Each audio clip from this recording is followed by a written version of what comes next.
บายดีมื้อนี้แม่นเป็นมื้อที่ว่ารับใบประกาศเศรษฐศาสตร์บริหารธุรกิจเนาะเฮาสิมาเบิ่งว่าเจ้าหั่นน่ะมักแบบรับใบประกาศแบบมอบเป็นที่มอบทางการบ่หรือว่ามันแบบ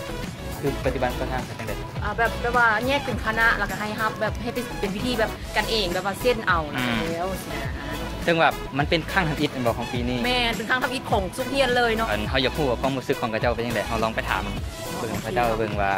เขาเจ้ามักบ่หรือว่าเขาเจ้าบ่มักคนส่วนใหญ่เขาเจ้ารู้สึกจังได๋นะเนาะโอเคไปทำเบิ่งนำกันเบิ่ง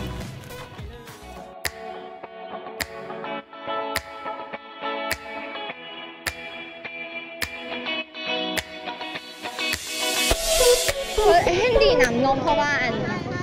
บ่ได้มีพิธีใหญ่ไม่ยังแต่ว่าก็ได้เซ็นเอาก็คือเป็นพิธีน้อยแต่ว่าก็มีพ่อแม่หรือว่ามีพี่น้องยังมายินดีนำก็ว่าบ่ได้เฮ็ดให้เกิดแบบความวุ่นวายไม่ยังเนาะในมอโซคือว่ารถบ่ติดไม่ยังสิเลยมันจะมีความเป็นระเบียบกว่าเก่าที่แบบมีการสะดวกสบายดีรถก็บ่ติดแล้วก็มันก็บ่ได้ยุ่งยากยังหลายอย่างความรู้สึกของนักเรียนเนาะก็อยากให้มีพิธีหน่อยนึงค่ะนะเพื่อให้เป็นแรงบันดาลใจให้นักเรียนทุกคนว่าซังซาเนาะบ่สิ้นเปลืองค่าใช้จ่ายทางคณะเพิ่นแล้วก็ค่าใช้จ่ายทางครอบครัวอย่างครับแบบบ่มีพิธีแบบนี้มันก็ดีอย่างนึงเนาะคือรถมันบ่ติดคนกับบ่หลายเกินไปซอกหากันก็ง่ายเนาะเวลาซอกหาหมู่หาครู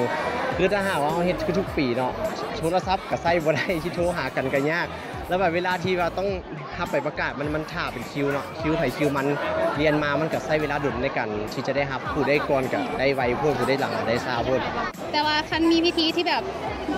ถ้าเป็นพิธีก่อนเขาก็จะมีรูปมีอย่างที่เขาแบบภูมิใจกว่านี้อีกนะก็คิดว่าคันเป็นพิธีที่ใหญ่มันก็น่าจะดีกว่านี้ส่วนตัวก็คิดว่าน่าจะมีเป็นพิธีบอกเพราะว่านักศึกษาก็เรียนมาตั้ง4 ปีนะแต่ก็อยากให้มีแบบงานรับแบบ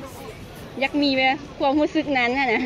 อยากมีแบบความรู้สึกนั้นนะที่แบบได้มีการซ้อมอย่างคือรุ่นรุ่นอ้ายผ่านมาแต่ว่าถ้าเอาตามความรู้สึกแท้ๆแล้วก็แบบก็อยากให้มีมาตั้ง4 ปีก็อยากให้มีถ้าว่าเป็นปีหน้าดีแท้ๆก็อยากให้มีพิธีรับมอบใบประกาศเพราะว่ามันเป็นผลสำเร็จนึงและมันเป็นสิ่งที่ว่าน่ะจดจำและน่าภาคภูมิใจของพวกเราก็อยากให้มีพิธีมอบรับเพื่อเป็นเกียรติยศให้แก่พวกเราว่าเป็น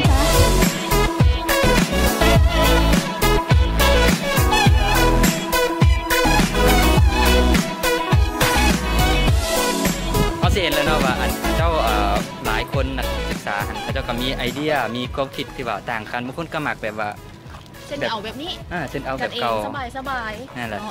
แล้วบางคนก็คิดว่าอยากให้มีพิธีเป็นทางการเนาะเห็นพิธีใหญ่ๆเพราะว่าจะได้มีความรู้สึกว่าตัวเองจบการเรียนการศึกษาแล้วเนาะแต่ว่าเนี่ยใดก็ตามนะอันเขาคือแบบสิ่งสำคัญในการจบใบประกาศก็คือแบบมีพ่อแม่มีไอ้น้องมีหมู่มาแสดงความยินดีแหละก็ถือว่าเป็นความอบอุ่นที่ว่าก็จะภาคภูมิใจเนาะโอเคเนาะนั่นคือสิ่งที่ว่าเขาเห็นในการทำใบประกาศของปีนี้เนาะขอบใจ